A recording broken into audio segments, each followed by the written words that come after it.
This is JobSearchTV on YouTube.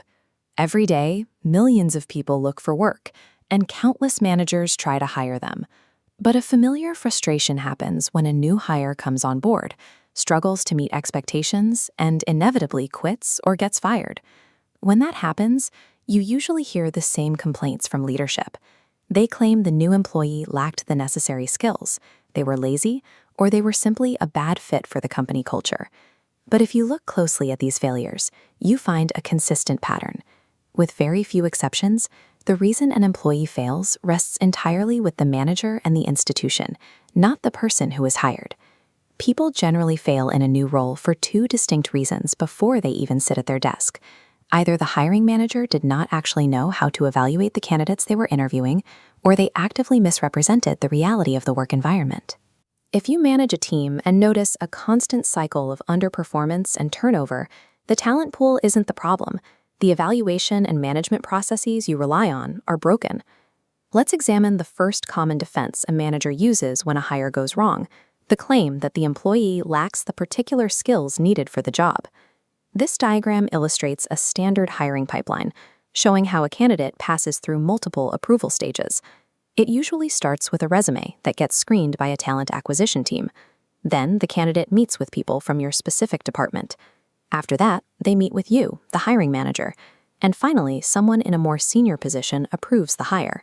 If a person meets with at least 4 different evaluators who all approve their hire, their lack of requisite skills cannot be entirely their own fault. The individual didn't trick the company. The evaluators made a collective mistake. The second defense you often hear is that the employee simply lacks motivation. Few people join an organization actually wanting to be incompetent or problematic. Usually they arrive excited, having performed well at their previous jobs. But over time they encounter severe institutional friction, coworkers with negative attitudes, a lack of tools to do the job, and heavy workloads that push them until they break. Managers do not accidentally recruit unmotivated people. They take capable, excited individuals and fail to disclose the reality of the working environment, ultimately creating the lack of motivation they later complain about. In 1998, Jean-François Monzoni and Jean-Louis Barceau published an article in the Harvard Business Review detailing the set-up-to-fail syndrome. The Harvard Business Review is a prominent management magazine published by Harvard University. Their research pointed out that an employee's poor performance is often directly caused by their boss. This flowchart maps out the behavioral cycle they describe. It typically begins with a good working relationship that fractures when the employee makes a minor mistake, like missing a single deadline. In response, the boss suddenly increases their level of supervision and scrutiny. The employee immediately senses this lack of confidence. They might pick up their pace out of panic, but they also withdraw emotionally from the boss. They take on too much work to prove themselves, which leads to more failure and a habit of hiding or hoarding problems. The manager observes these new issues and adds even more controls and pressure. This closed loop actively creates the exact hostile conditions that force the subordinate to leave the organization entirely. This dynamic often leads to a third excuse from leadership, blaming the failure on poor communication. An employee might receive completely incoherent instructions from a manager and say nothing.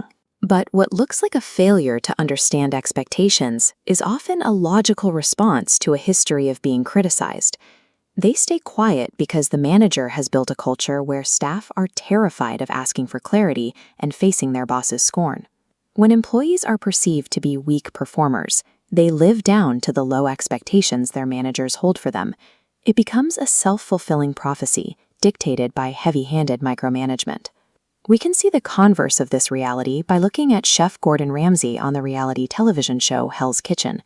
While throwing things and insulting staff should never be replicated in your workplace, Ramsay demands absolute excellence from the average cooks he brings onto his show.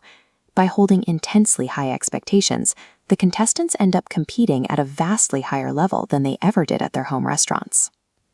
Lance Secretan, a leading executive coach, outlines the mechanical difference between forceful management and true leadership.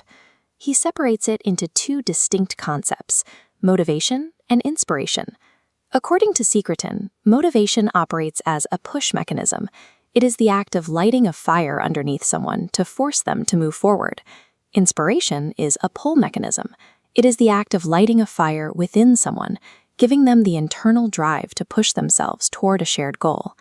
If you are leading a team and struggling with constant turnover, it is possible that years of institutional friction have tempered your own internal fire, leaving you burned out and cynical. True leadership requires you to refuse to drag your team down into that same burnout. You have to take accountability for your own environment, rekindle that internal fire, and learn how to inspire your staff to greatness, instead of blaming them for failing in a broken system. So that's today's show. I hope you found it helpful. Here's how you can get some more advice and help. Visit JobSearch.Community and download the free content there. Become an insider and get access to content and coaching from Jeff Altman, the big game hunter, or purchase individual books, courses, and services from the site too. Again, that's JobSearch.Community.